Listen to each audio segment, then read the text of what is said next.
Alam niyo po ba, Sen, na ang reaksyon dito ni Ombudsman Crispin Remulla, bagamat nung isang araw, ang sabi niya ay, totoo yan.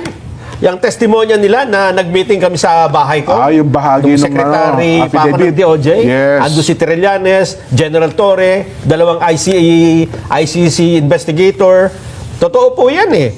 Pero ngayon, ang kanyang sinasabi, nako, yan ay pakana lang para mag-rebelde ang mga sundalo laban sa Pangulong Bongbong Marcos. Pagkatapos na magpatunay siya mismo na doon sa isang bahagi ng kanilang pagpapahayag, totoo pala. Totoo pala, oo. Gusto nyo, pakinggan muna natin para eksakto. Ano ba sinabi ni Ombudsman Remulla tungkol dyan? Ito po. Tipping point. They're trying to create a political tipping point. What more? Alam na natin yun, di ba? They want to a branch of the service to rise up in arms. Yun naman yun eh. Creating a tipping point. Ayan, Sen, no? Parang Ba't parang galit? Baka ano po, ginalit nung nagtatanong. Ambush interview ata yun. Hindi ka pwedeng magalit sa... Ano ba yung tinanong sa kanya? Hindi man natin kasi narinig. Kaya tanong yata kung anong masasabi niyo dun sa... Anong motibo nila? Yung sagot niya talagang ano eh. Opo. They are trying to create a political tipping point daw, Sen. Alam na natin yon, di ba? They want a branch of the service to rise up in arms. Yun lang naman yun. Tapos galit ang ano, talagang parang gustong manuntok ni Secretary Boying. Galit, oh.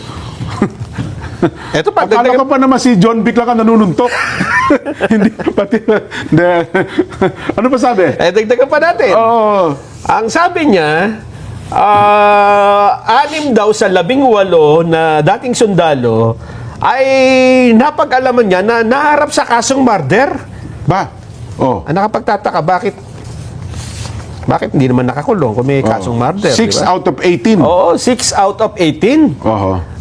Ito ang sabi niya, not all of them are in active service. Mga ano na nga eh. Yung Lahat na, retired na yata. Iba, wala na. And many of them were discharged.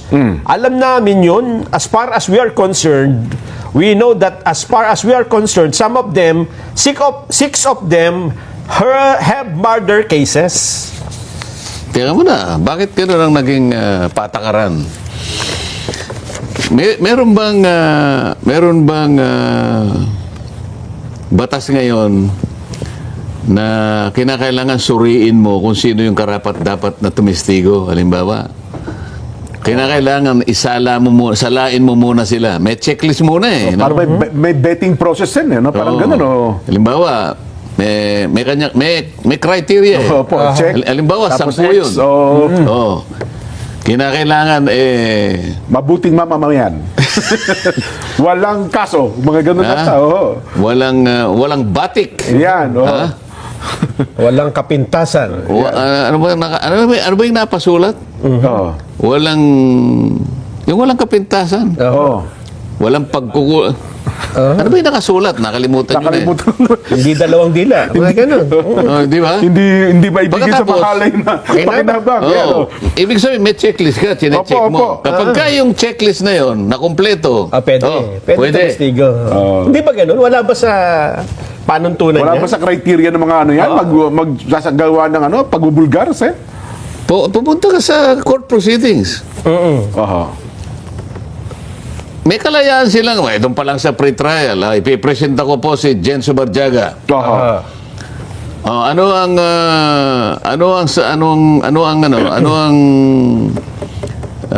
testimony ni Jen Subarjaga? Opo.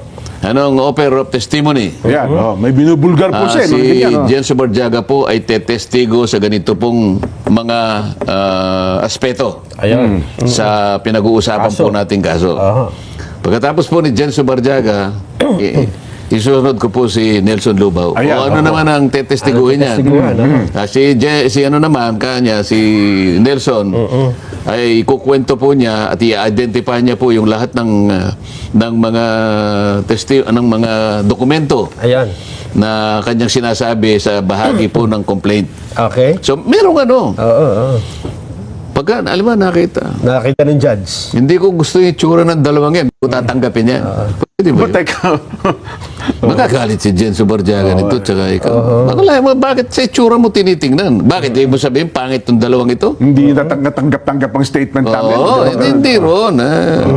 At saka ang alam ko, Sen, yung para i-discredit mo ang witness, dapat ikaw yung abogado ng depensa, di ba? Hindi pa nga nagsisimula eh. Doon mo na ipakita kung pero payagan mo siyang tumestigo. Sa proper hearing Doon siguro. mo siya halimbawa, doon mo siya gisain kung anong gusto mo doon mo siya impeach. Ganoon, ano? Yun. Pero kung hindi pa nga siya tumitestigo, binabalatan mo na. O, hindi ba niya alam yung mga ibang pagdidesisyon ng Korte Suprema? Kahit na the most despicable criminal Yes, opo. is entitled to due process. Wag mo namang hatulan. Tumitestigo lang alang-alang sa kanyang kaalaman, personal na kaalaman. Bakit imbes na payagan mo siyang mag-testify, sari-sari ng pangungutya, sari-sari ng pagdidiscredit. Parang nauwi na naman kay Gutesa. Ay lalo na, nabanggit Diba? niyo si Gutesa, Sen. Ang sabi naman ng NBI, papasupin na natin yung mga nagnotaryo. Nauwi siya nagnotaryo. Papasupin na natin yung abogado nagnotaryo. Hindi kasi ka panipaniwala, 18 sama-sama sa isang affidavit. Paano yan nagnotaryo? Ha? Joint o consolidated Oo, statement. sabay-sabay bang humarap yan sa abogado? Ngayon lang ako nakakita na yung gustong magpahayag, yung gustong tumestigo, yung gustong maging kabahagi ng pagsasaysay ng mga pangyayari para palakasin yung kanilang aligasyon, nagsama-sama sila. Opo. Bakit sila ngayon sila pa yung Nagigisa, no? ngayon ang nangyayari ito. Sila ngayon na pinoprosecute. Oho. At saka, Di ba kayo nagtataka? hindi, kami nahalata namin, Sen, dahil mula kay Gutesa, nung Gutesa mag-isa nga eh, di ba? Yes, isa lang siya. Eh ngayon, 18. Ganun pa rin eh. Pero hiramin ko yung puntos nila, Sen at Nelson. Baka naman magdrama lang po yan sa Senado. Ang layunin talaga niyan ay pahinain ng ating gobyerno. Baka may mga kasangkot yan para i-destabilize ang gobyerno. Kaya nila ginagawa yung bagay na yan. Bakit yung spekulasyon ang iniisip natin? Oho. Di ba? Meron naman kayong pagkakataon pagtatanungin mo riyan. Okay. Anong magdadrama? Mahalata mo kung nagdadrama. Depende kung paano ka magtanong sa kanila. Opo. O, baka nag-speculate ka lang. O baka natatakot ka dahil sasabihin niya talagang masasubstantiate niya. Natatakot ka baka yung kanyang sasabihin mapapatunayan niya. Baka naman mas lalo pang lilitaw yung kanyang gustong sabihin at lalo niyang mapapalawak yung kanyang sinasabi. Oho. Di ba?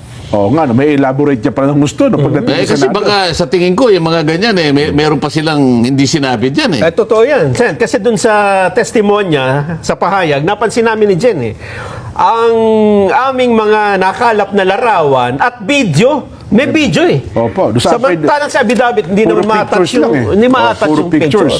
Baka yun ang nga kinakatakutan nila, Sen. O baka nga, kasi bakit mo sila pipigilan?